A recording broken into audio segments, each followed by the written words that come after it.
Educação à distância, mudando realidades.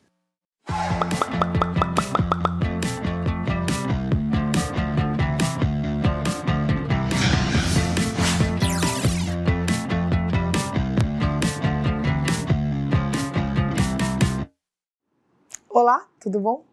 Eu sou a professora Denise Tontiucci e essa é a disciplina de Sistemas de Controle da Administração Pública. Essa disciplina acontece no curso MBA de Gestão de Instituições Públicas aqui do IFRA. Nós estamos aqui então para iniciar a nossa quarta aula da disciplina. Queria dar boas-vindas a todos vocês. E agora eu vou fazer a minha audiodescrição. Eu sou uma mulher branca, alta, dos cabelos claros, e o símbolo que me identifica na comunidade surda é esse aqui. Eu estou aqui no estúdio de gravação do IFRO. E atrás de mim tem uma tela branca onde dá para ler em cores verdes e numas letras bem grandes, escrito EAD, Mudando Realidades. E aqui, no canto direito da tela, está a Sebastiana, fazendo interpretação de livros pra gente. Tudo bom, Sebastiana? Bom, vamos dar início então a essa aula. Nessa aula nós vamos falar um pouquinho sobre a diferenciação entre controle interno, controle externo e controle social. Vamos aos slides? Essa é a disciplina de Sistemas de Controle da Administração Pública. Começamos agora a nossa quarta e última aula da disciplina. Vamos falar sobre controle externo, controle interno e social. Então essa é a nossa unidade número 4. Esse é o conteúdo, controle interno, externo e social. E nosso objetivo é identificar os órgãos integrantes dos sistemas de controle. Vamos então à definição de controle interno? O controle interno é aquele realizado pelo próprio órgão, por meio de uma unidade integrante em sua estrutura administrativa. Vale lembrar que a definição de controle interno é muito ampla, pois vai além do controle de ações praticadas pelo departamento de contabilidade ou departamento de finanças dentro do órgão. Envolve todas as operações de uma organização, inclusive sua execução física. Também aponta para um controle formal destinado a verificar a observância à legislação e a aderência às leis e aos regulamentos aplicáveis, além de analisar a conformidade contábil e o controle operacional. As normas brasileiras de contabilidade técnica 16.8 apresentam a definição e finalidade de controle interno. Vamos a essa definição? A definição é: controle interno é o conjunto de recursos, métodos e processos adotados pela entidade governamental, objetivando garantir razoável grau de eficiência e eficácia do sistema de informação contábil. A finalidade é comprovar atos e fatos que afetem o patrimônio, garantir a integralidade das informações prestadas. O controle interno deverá ser exercido em todos os níveis da entidade governamental. Falando então sobre os procedimentos de prevenção. Compreende-se no mapeamento de risco, avaliação de risco e resposta ao risco. Os procedimentos de detecção compreendem meios de identificação de práticas ineficientes e antieconômicas, erros e fraudes. Além do monitoramento, é feito para acompanhamento do controle interno e para permanência da qualidade do desempenho da gestão e soluções das deficiências identificadas. É importante destacar que o controle interno deve observar também os aspectos contábeis, visto que eles dão suporte a informações utilizadas pela administração em seu processo decisório. Frisa-se que o controle interno alcança uma concepção mais ampla, além da verificação dos aspectos legais. Inclui a verificação dos operacionais, se estão sendo feitas de melhor forma possível, sem esbanjar recursos públicos, e se as informações disponibilizadas retratam a realidade do que ocorre dentro das organizações. Falando ainda de controle interno, a gente vê que os controles internos são todas as políticas adotadas pelas empresas, públicas ou privadas, com o intuito de mitigar riscos e melhorar os processos. Assim, os controles internos devem assegurar que várias fases do processo decisório e do fluxo de informações sejam respeitadas. Os objetivos dos processos do controle interno podem ser de desempenho, de informação, de conformidade. E quando de desempenho, ele tenta medir o alcance dos objetivos fixado pela organização. Quando de informação, busca garantir informações fidedignas ao processo decisório. Quando de conformidade, busca assegurar a conformidade dos atos com as leis e os regulamentos. A gente pode trazer de novo uma lembrança de que a administração gerencial ela tem essa grande função de trazer para a gente aspectos mais administrativos modernos, de teorias mais modernas de administração, para a gestão pública. Esse é um grande desafio, mas é também uma estratégia que tem o objetivo final de modernizar toda a administração pública. O que acontece aqui? A gente vai ter um processo que foi criado e amplamente disseminado dentro da gestão privada, que é os controles e a fiscalização como forma de observar se está sendo alcançados os objetivos da organização. Aqui, esse processo todo vai ser observado e apropriado para ser incorporado à administração gerencial. Quando a gente fala em administração gerencial, nós estamos falando na busca pelos resultados. A gente está falando de um modelo de gestão que dá muito mais autonomia para o gestor. Ele tem muito mais margem para tomar decisões, para solucionar problemas. Mas, para a gente ter toda essa margem de liberdade, a gente precisa também estar dentro de um processo de segurança. E aqui entra o sistema de controle. Os sistemas de controle vão fazer um monitoramento, passo a passo, para acompanhar se aqueles atos da gestão estão realmente levando a instituição aos seus objetivos legais. Então aqui, esses processos de controle interno funcionam como uma forma de corrigir o curso dentro de um processo de caminhar dentro da instituição. Se a instituição está fazendo as coisas somente no automático, ela pode não perceber que às vezes está se afastando dos seus objetivos.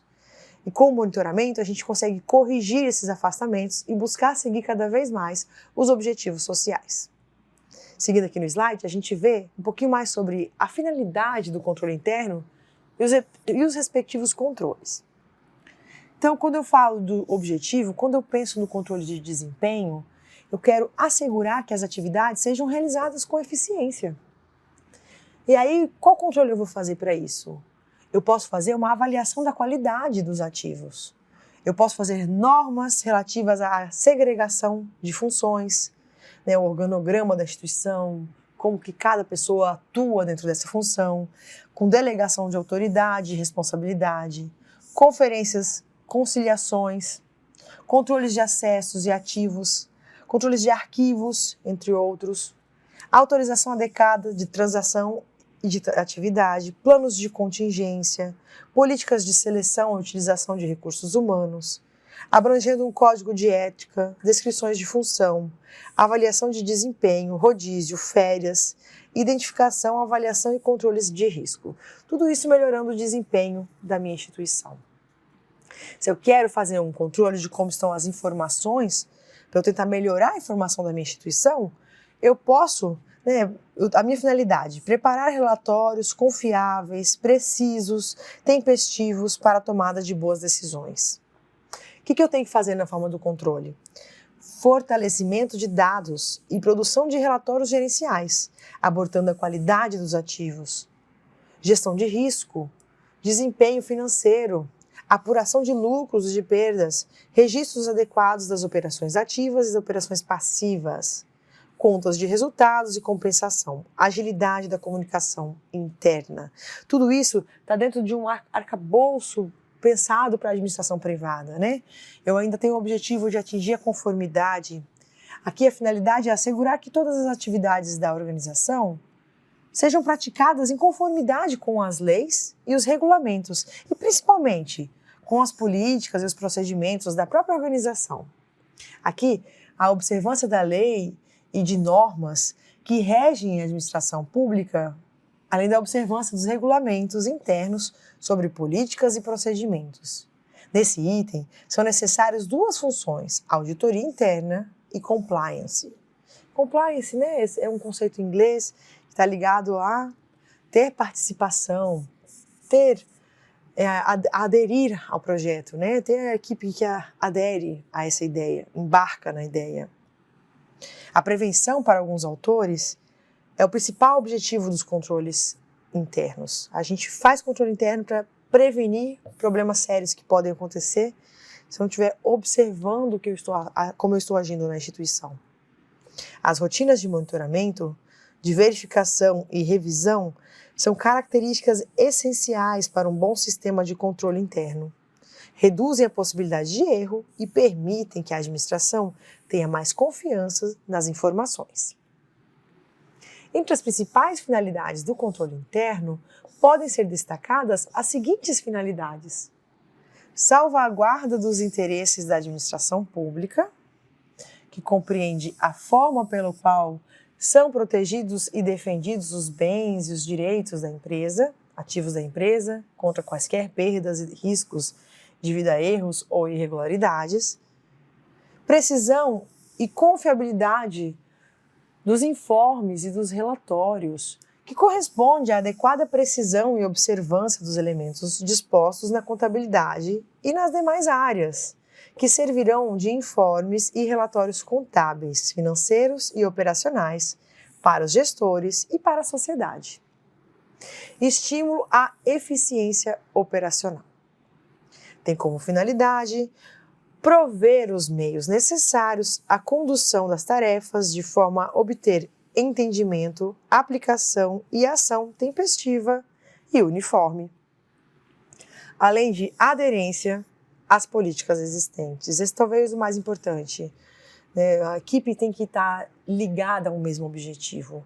É um sistema de regras referente ao sentido das atividades e à prática dos princípios, das normas e das funções, que tem por objetivo a obtenção de determinado resultado. A Constituição Federal, em seus artigos 31, 70 e 74, determina a instituição de controle interno em cada poder e de forma integrada entre o poder executivo, legislativo e judiciário, com objetivos bem específicos. Além disso, nós temos a Lei de Responsabilidade Fiscal. A farta previsão legal do sistema de controle interno conta ainda com a Lei de Responsabilidade Fiscal, que destaca a função do controle, conduzindo os gestores para o acompanhamento da execução das ações e das metas programadas, e para a alteração necessária quando as ações se desviarem das metas planejadas. Ressalta-se que com a edição da Lei de Responsabilidade Fiscal, o controle ficou acentuado, principalmente quando foram estabelecidos os limites prudenciais, a exigência do equilíbrio financeiro e outras regras que restringem os gestores a novas ações, sem que se encontre uma alternativa compensatória a fim de garantir o equilíbrio das contas públicas. A Lei de Responsabilidade Fiscal dispõe ainda sobre a importância do controle interno, através do controle prévio e concomitante, com a intenção de realizar, entre outros, o controle dos resultados, a obtenção de metas e a avaliação e o controle dos custos. Vamos falar um pouquinho sobre a estrutura do controle interno? Como já vimos anteriormente, o controle interno deve ser exercido dentro da própria estrutura do ente controlado. Deve também possuir independência técnico-funcional, conforme determina um dos princípios do controle, uma vez que aquele que exerce atividade de controle deve ter independência para poder realizar suas funções com eficácia desejada. No governo federal, a Controladoria Geral da União é o órgão responsável pelo controle interno e está ligada diretamente à Presidência da República. A Secretaria Federal de Controle Interno, SFC, exerce o controle interno e auditoria em todos os órgãos do Poder Executivo. É importante lembrar que cada ente público é que irá disciplinar a implantação do sistema de controle interno, estabelecendo sua estrutura física, suas funções e competências dentro do órgão controlado. Vamos falar um pouquinho sobre auditoria e o controle interno? A auditoria interna é um braço importantíssimo do controle interno. Ao controle interno, incumbe implantar medidas e procedimentos eficazes para combater a ineficiência operacional, bem como o desperdício, desmazelo com os ativos da organização, a inconsistência, a incorreção dos registros contábeis financeiros e das políticas organizacionais. Cabe, por sua vez, ao auditor estabelecer rotinas regulares para avaliar e acompanhar o desempenho da contribuição das medidas de controle interno e atestar os resultados alcançados nas áreas financeiras e operacionais da organização.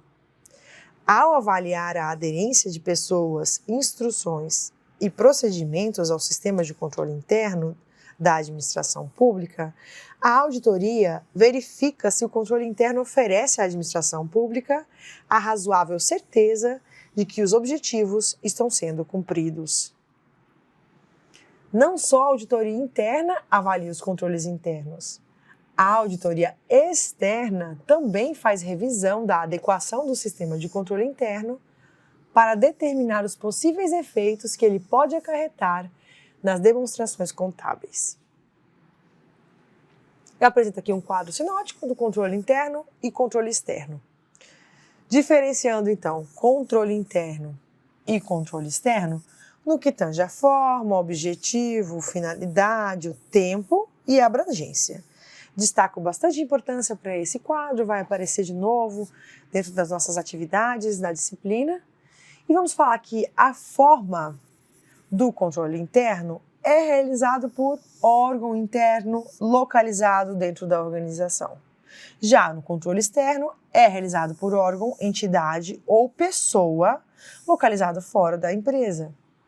Quanto ao objetivo, no controle interno é proteger os ativos, garantir o cumprimento das leis, dos regulamentos, produzir dados contábeis e conduzir o ordenamento e administração de negócios, ou seja, além de proteger ativos, também produzir informações que vão gerar um melhor caminho para a organização. Já para o controle externo, o objetivo é realizar fiscalizações de natureza contábil, financeira, orçamentária, operacional e patrimonial da administração pública. Quando eu falo da finalidade, o controle interno trata de assegurar que a administração pública atue em consonância com os princípios que lhes são impostos pelo ordenamento jurídico e que os erros e os riscos potenciais sejam controlados e monitorados internamente.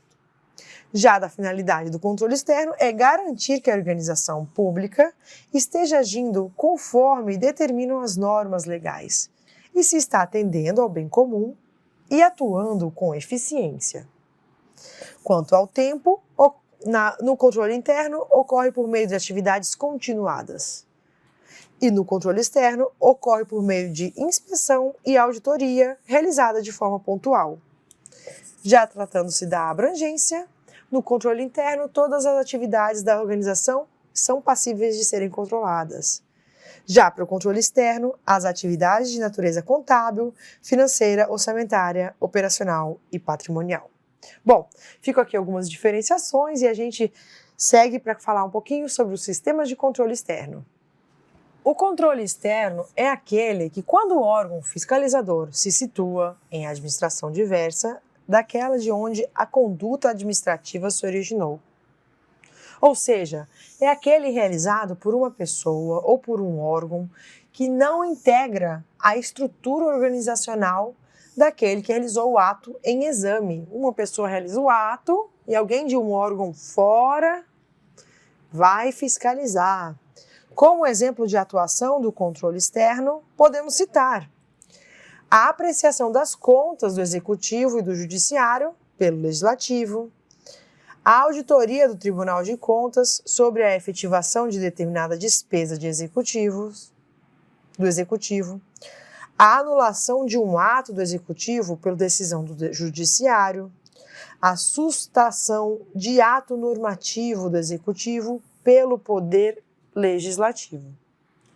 O controle externo, então, ele acontece quando a gente tem um controle parlamentar, executado pelo Legislativo, o controle dos tribunais de conta, pelo Ministério Público e ainda o controle social. O controle externo é aquele que, quando o órgão fiscalizador se situa em administração diversa daquela de onde a conduta administrativa se originou.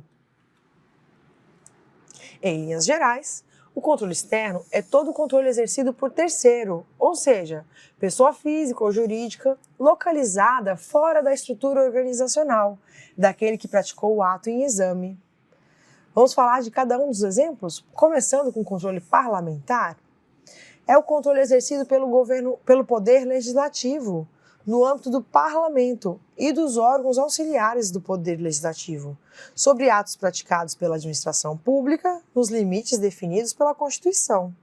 Sua abrangência inclui o controle político sobre o próprio exercício da função administrativa e o controle financeiro sobre a gestão dos gastos públicos dos três poderes.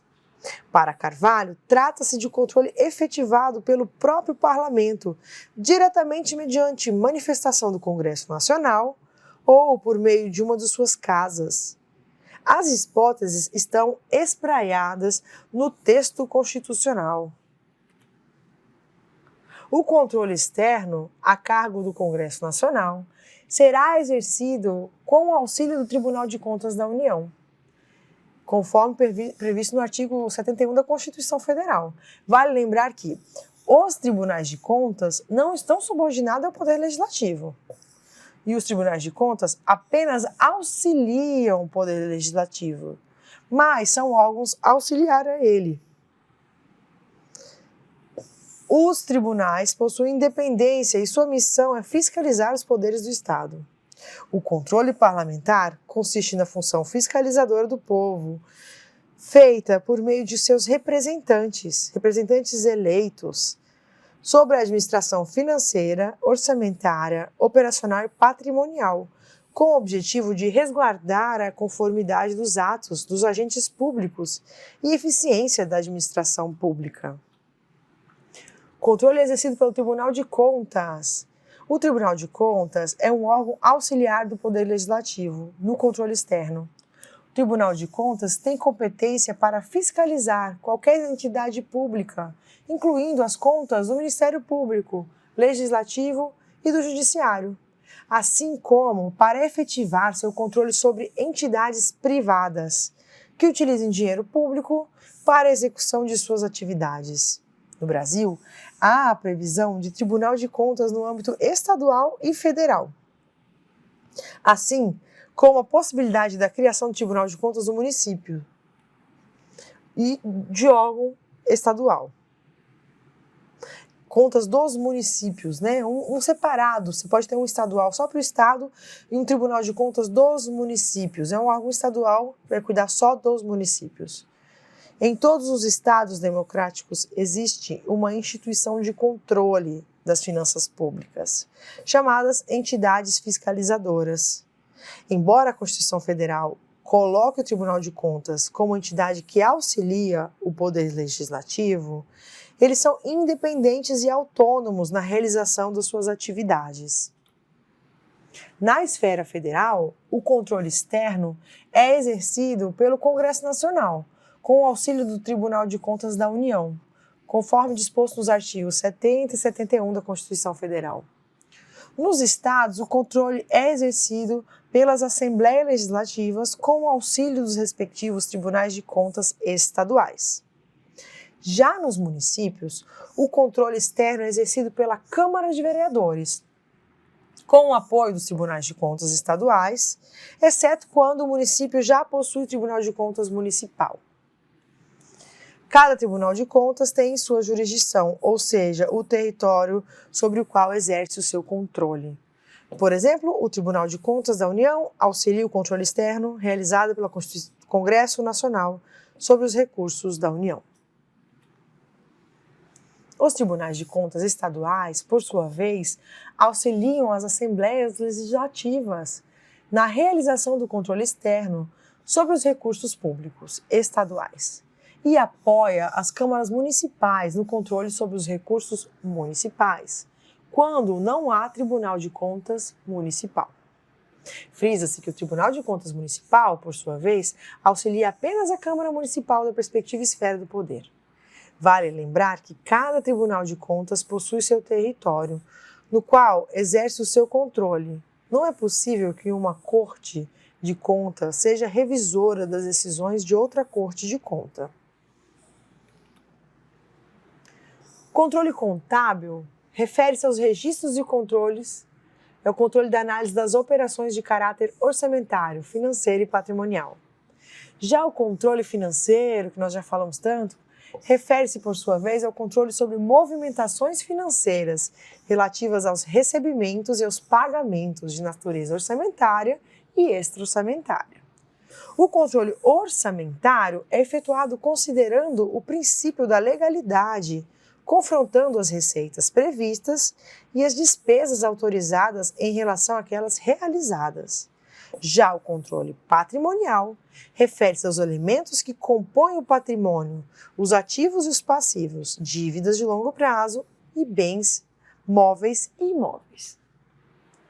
Por fim, o controle operacional diz respeito aos controles vinculados à análise da eficiência e da eficácia obtida pela administração pública no desenvolvimento de suas atividades. Assim, cabe ao Tribunal de Contas a fiscalização contábil, financeira, orçamentária, patrimonial e operacional, a qual deve ser realizada considerando a legalidade, legitimidade e economicidade. Já falamos desses conceitos na aula passada, mas podemos repetir. Legalidade refere-se à observância dos dispositivos legais. Legitimidade diz respeito ao atendimento ao bem comum. Já a economicidade reporta-se à minimização dos custos dos insumos utilizados na produção de bens e serviços públicos e está ligado ao conceito de custo-benefício. Sobre esses aspectos, é exercida a fiscalização dos registros contábeis, financeiros, do patrimônio da entidade do setor público e das operações relacionadas à eficiência e à eficácia obtida na execução das políticas públicas. Em relação aos pressupostos da legalidade, legitimidade e a economicidade, o controle pode ser classificado de acordo com seu objeto, como legalidade, de mérito e de gestão.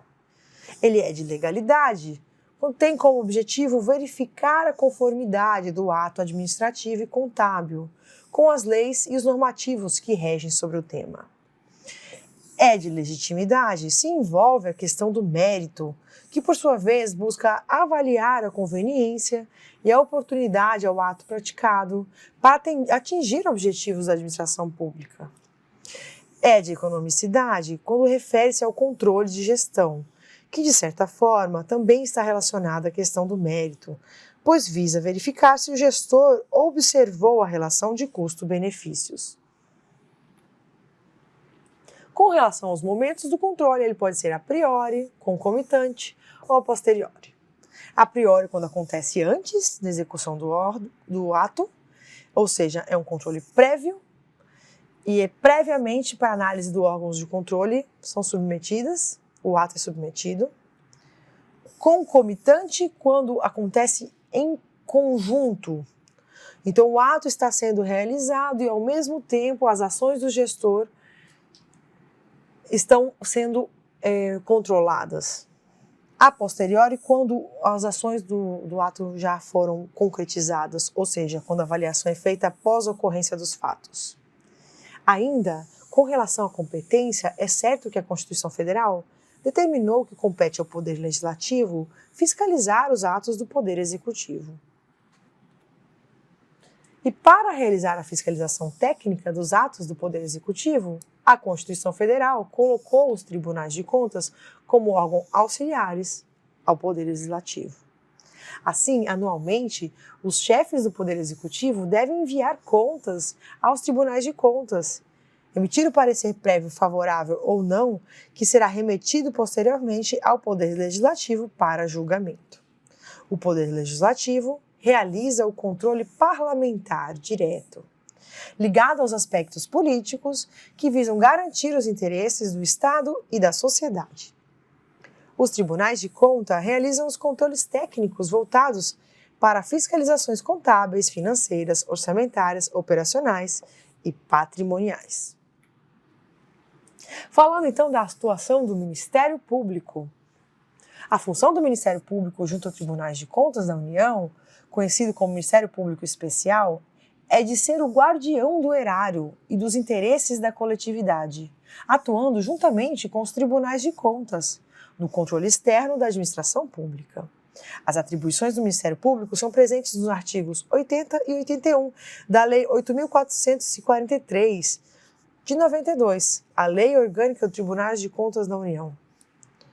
Sendo que uma das atribuições é a de promover a defesa da ordem jurídica, requerendo perante o Tribunal de Contas da União as medidas de interesse e da justiça, da administração e do erário. O Ministério Público se constitui uma forma de controle externo, atuando juntamente com os tribunais de contas.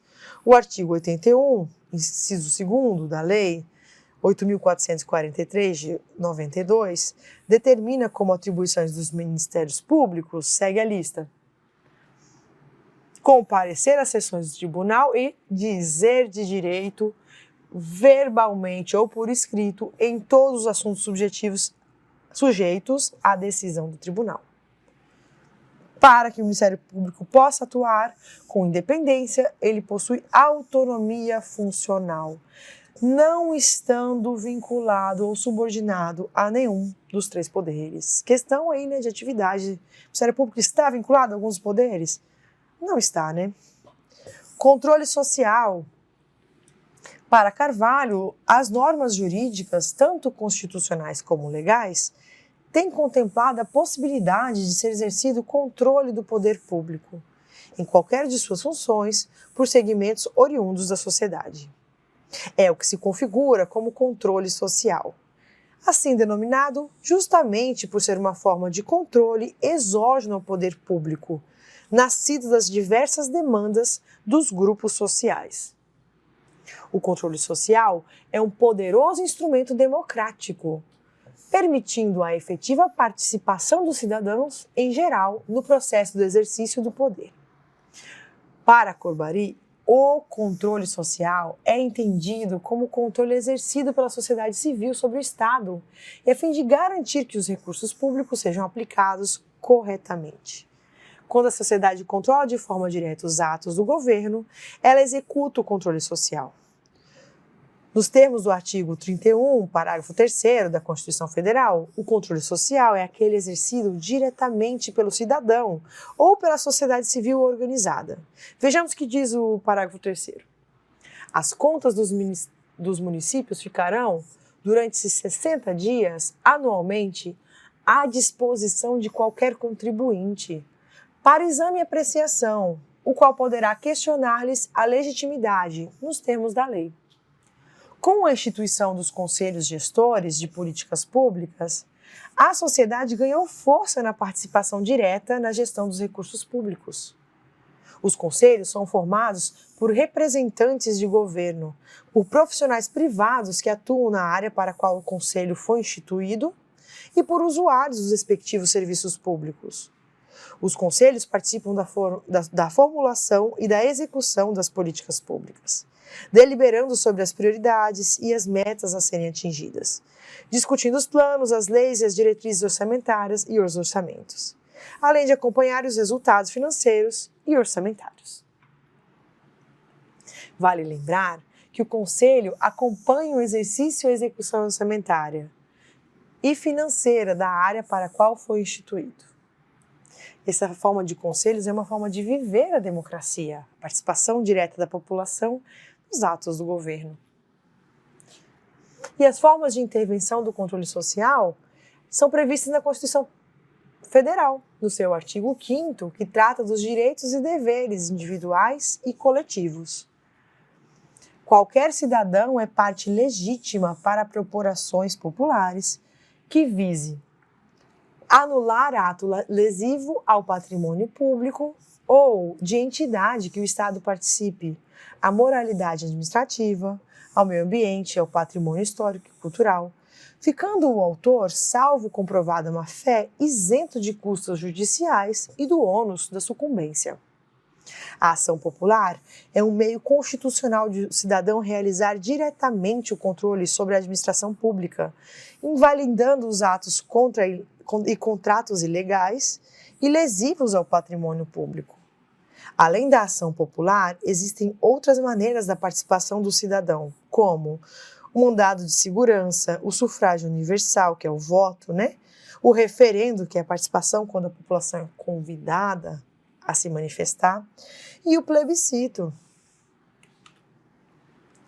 No âmbito do Tribunal de Contas da União, temos as seguintes possibilidades: denúncia, representação e ouvidorias. É como o cidadão pode participar, tá? No Tribunal de Contas, o cidadão pode fazer denúncia, pode fazer representação, pode fazer denúncia na ouvidoria. Não podemos esquecer que existem outras formas de participação popular, como os conselhos, as audiências públicas, em que as pessoas fazem intervenções diretas junto às políticas de governo. Pessoal, e assim a gente conclui essa aula sobre os controles internos, externos e o controle social. Espero que tenha ficado mais claro esse conteúdo. Eu convido você a fazer a leitura do material complementar, tenho certeza que vai te auxiliar a compreender ainda mais essa disciplina. E nós ficamos por aqui. Essa é a 4ª aula da nossa disciplina, onde nós concluímos nosso conteúdo. Aguardo vocês, convido todos a fazerem atividades da disciplina e se empenharem na prova. Pode fazer consulta, leia o material, leia os slides, esteja com a apostila aí do seu lado na hora de realizar essas atividades, tá bom? Foi um prazer estar aqui com vocês, minha gratidão e até mais!